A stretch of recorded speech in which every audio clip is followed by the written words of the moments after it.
પૂરની હોસ્પિટલની બહાર ફરી એકવાર ખેલાયો અંધશ્રદ્ધાનો ખેલ. મૃતકના જીવને લેવા ભૂવો ધૂણ્યો. પહેલી નજરે તમને બંને દ્રશ્યોમાં કોઈ પાગલ રોડ પર બેસીને ગાંડા કાઢતું હોય તેવું જરૂર લાગશે, કોઈ મદારીના ખેલ ચાલતા હોય તેવું લાગશે, પરંતુ આ તો ન ગાંડપણ છે ન તો કોઈ ખેલ ચાલી રહ્યો છે. આ તો છે અંધશ્રદ્ધાનો ખેલ. હોસ્પિટલ બહાર મૃતકની આત્માને લેવા ભૂવાએ ધૂણીને બધાને ચોંકાવી દીધા. છોટાઉદેપુરની ખાનગી હોસ્પિટલ બહાર ભૂવા દ્વારા મૃતકની આત્મા લેવા પૂજાવિધિ કરવામાં આવી. એક તરફ દેશ ડિજિટલ અને આધુનિક યુગમાં હરણફાળ ભરી રહ્યો છે, ત્યારે બીજી તરફ ગુજરાતના આદિવાસી પટ્ટામાં અંધશ્રદ્ધાના કિસ્સાઓ હજુ પણ સમાજ માટે લાલબત્તી સમાન છે.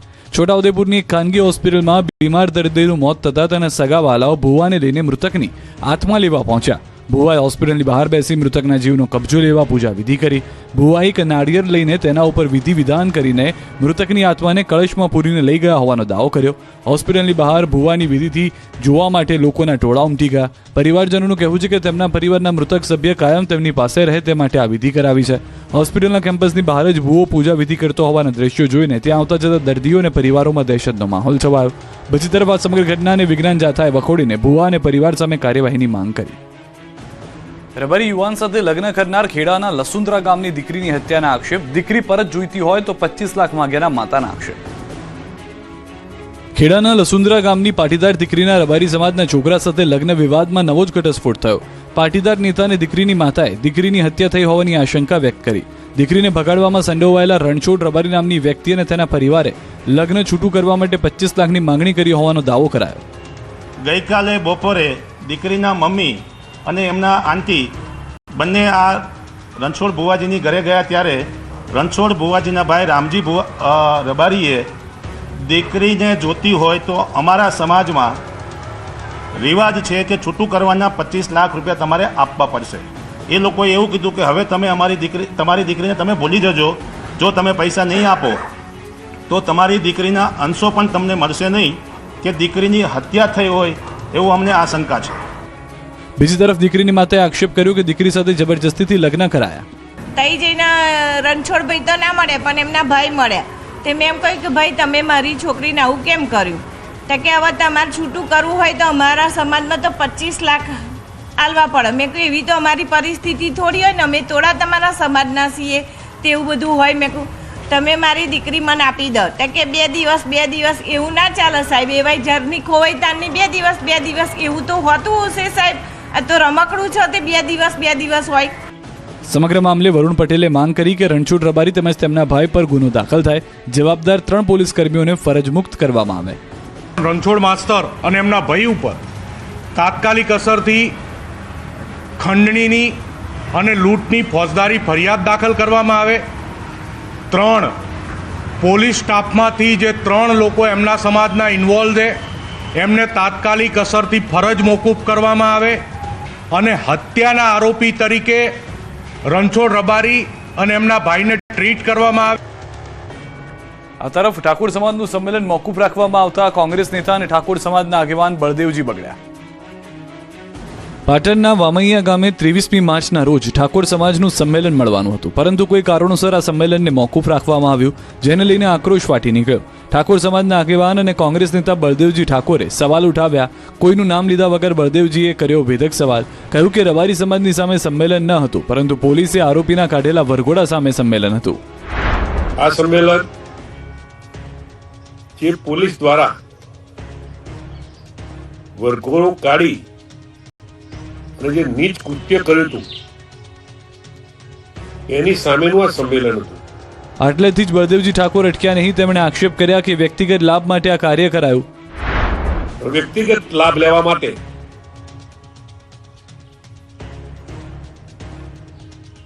સમાજને સંગઠિત થતો અટકાવવા માટે સમગ્ર ઉત્તર ગુજરાતમાં ઠાકોર સમાજ એક થતો હતો એને બ્રેક મારવાની જે કામગીરી થઈ છે એ મારી દ્રષ્ટિએ વ્યાજબી નથી. બળદેવજીએ ત્યાં સુધી કહી દીધું કે ક્ષત્રિયોને એક તાંતણે બાંધવાની આ એક તક હતી. આ તક ગુમાવી મનસા મેલી હતી તે બહાર આવી. તમામ ક્ષત્રિયો જ્યારે એક થતા હતા ત્યારે એને જે લોકોએ અટકાવવાની કામગીરી કરી એ નહીં કરવી જોઈએ. આ એવો મોકો હતો કે સમગ્ર ઉત્તર ગુજરાતના તમામ ક્ષત્રિયો એક તોતણે બંધાવાના હતા. એ તોતણેના બંધાય એની જે મનસા મેલી હતી એ બહાર આવી છે. રાજુલાની હિન્દુ દીકરીએ મુસ્લિમ સાથે લગ્ન કરતા હિન્દુ સંગઠનોમાં આક્રોશ.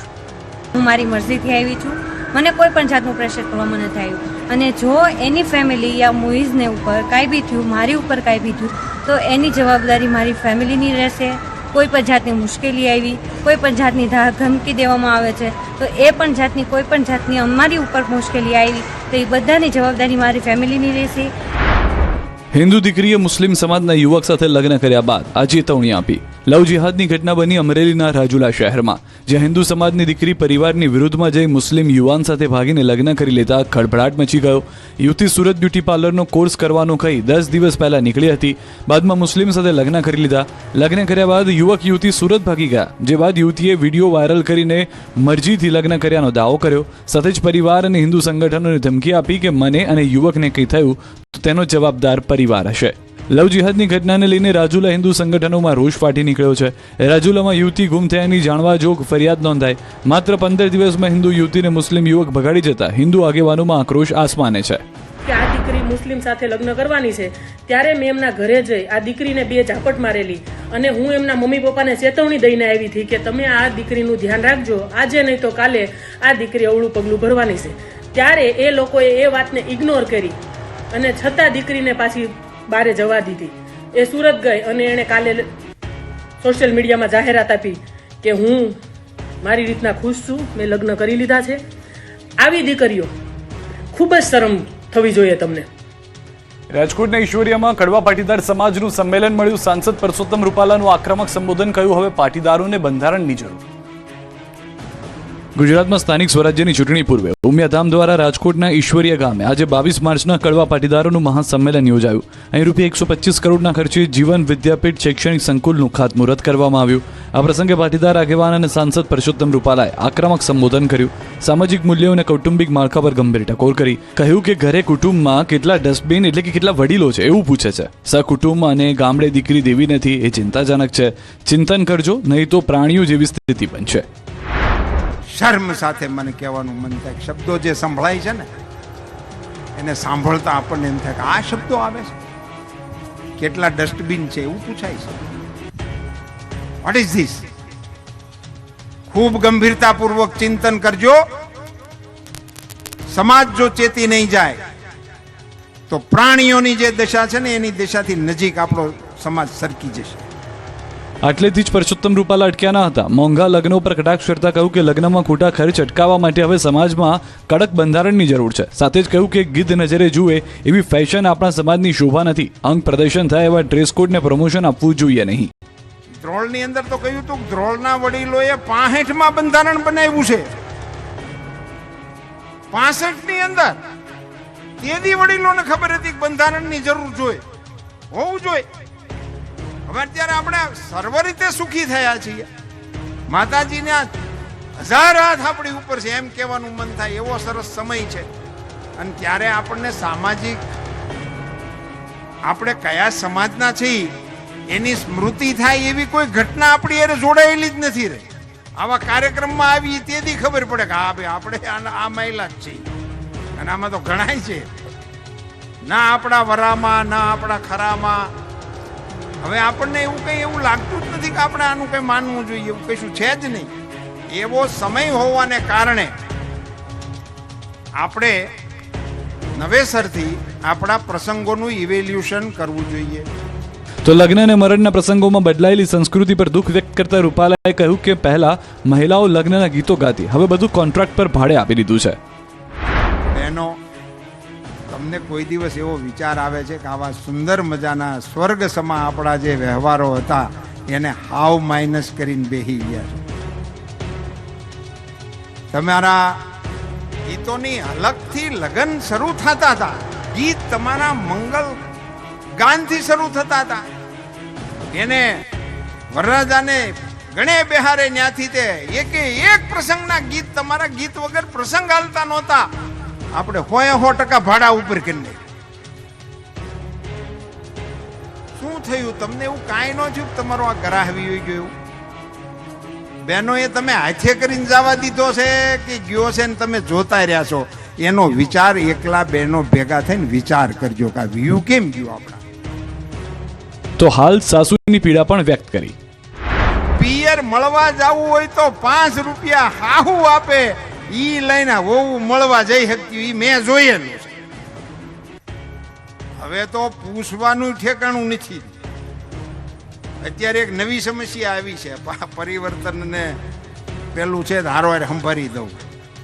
ઈ એક સાસુ હતા જેનો રોફ હલતો હતો, એ વહુઓ હતી જે સહન કરતી હતી, એટલે એ પરંપરાગત હાલ્યું આવતું હતું. એટલે વહુને કઈ વાંધો નહોતો પડતો. એને એમ લાગતું હતું કે આજ ઈ છે ને કાલે આપણે એટલે એ તૈયાર થતી હતી કે આપણે 3 સ્ટાર આવશે, એટલે આપણે તેથી આની કરતા આકરી ઉઘરાણી કરશું એમ કરીને ઈ સહન કરતા. હવે એક એવો ટાઈમ બરાબરનો આ ત્રિભેટે આવ્યો છે કે ઉપરવાળાએ એને ગગલાવી લીધા, હવે હેઠવાળાએ ગગલાવે છે. સુરત પોલીસ આરોપીને પકડવા જતા હાઈ વોલ્ટેજ ડ્રામા સર્જાયા. આરોપીના ખભા પર બેસીને દબોચ્યો.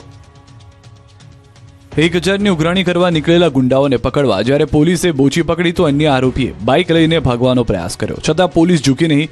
પોલીસ કર્મી આરોપીના ખભે ચડી ગયો અને 6 ધારદાર ચપ્પુ સાથે ત્રાટકેલી ગેંગ પર પોલીસ તૂટી પડી.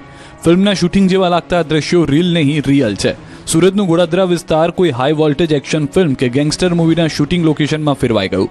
આ વિસ્તારમાં રહેતા એક વ્યક્તિએ 1000 રૂપિયા ઉછીના લીધા હતા, જેની ઉઘરાણી પહેલા ફોન પર કરી યુવાને હમણાં નહીં આપી શકે તેવી અપીલ કરતા છતાં જાનથી મારી નાખવાની ધમકી આપી, જેથી ડરેલા યુવાને તુરંત પોલીસને આ અંગેની જાણ કરી, જેથી આરોપીઓ 3 બાઇક પર ધારદાર હથિયાર સાથે આ વિસ્તારમાં પહોંચે તે પહેલા જ પોલીસ પહોંચી ગઈ. હુમલાખોરો સોસાયટીમાં ઘૂસીને સચિનને નિશાન બનાવે તે પહેલા જ પોલીસ કાફલો ત્યાં સજ્જ થઈને પહોંચી ગયો. પોલીસની ગાડીઓ અને જવાનોને અચાનક સામે જોઈને હુમલો કરવા આવેલા ગુંડાઓના હોશ ઉડી ગયા અને નાસભાગ મચી ગઈ. પોલીસને જોઈને હુમલાખોરોએ પકડાઈ જવાના ડરથી ભાગવાનો નિષ્ફળ પ્રયાસ કર્યો. સીસીટીવીમાં સ્પષ્ટ દેખાય છે કે એક બાઇક પર સવાર હુમલાખોર ભાગવા માટે જોરદાર એક્સિલેટર આપે છે, ત્યારે પોલીસકર્મી પાછળથી એક આરોપીને પકડીને ખેંચી રસ્તા પર પટકે છે, જેના કારણે ચાલુ બાઇક હવામાં એક ટાયર પર થઈ જાય છે અને સંતુલન ગુમાવતા બંને રસ્તા પર પટકાય છે. બીજી તરફ પોલીસ જવાનો હાથમાં દંડા લઈને તેમની પાછળ જીવના જોખમે દોડે છે. એક હુમલાખોર ગલીમાં સંતાઈને ભાગવાની કોશિશ કરે છે, પણ બાહોશ પોલીસ જવાનો તેને પકડીને રસ્તા પર પાડી દે છે. આ આખા ઓપરેશનનું સૌથી રોમાંચક અને દિલધડક દ્રશ્ય ત્યારે સર્જાયું જ્યારે એક આરોપીએ પોલીસની પકડમાંથી છૂટવાને માટે જોરદાર ઝપાઝપી કરી. જો કે નીડર પોલીસે તેને જમીન પર પછાડ્યો અને તે ફરીથી ભાગી ન જાય તે માટે એક પોલીસ જવાન તેના ખભા પર બેસી ગયો. રસ્તાની વચ્ચે ચાલેલું આ દ્રશ્ય કોઈ ફિલ્મી એક્શન જેવું લાગતું અને આ જોઈને સ્થાનિકો સ્તબ્ધ થઈ ગયા.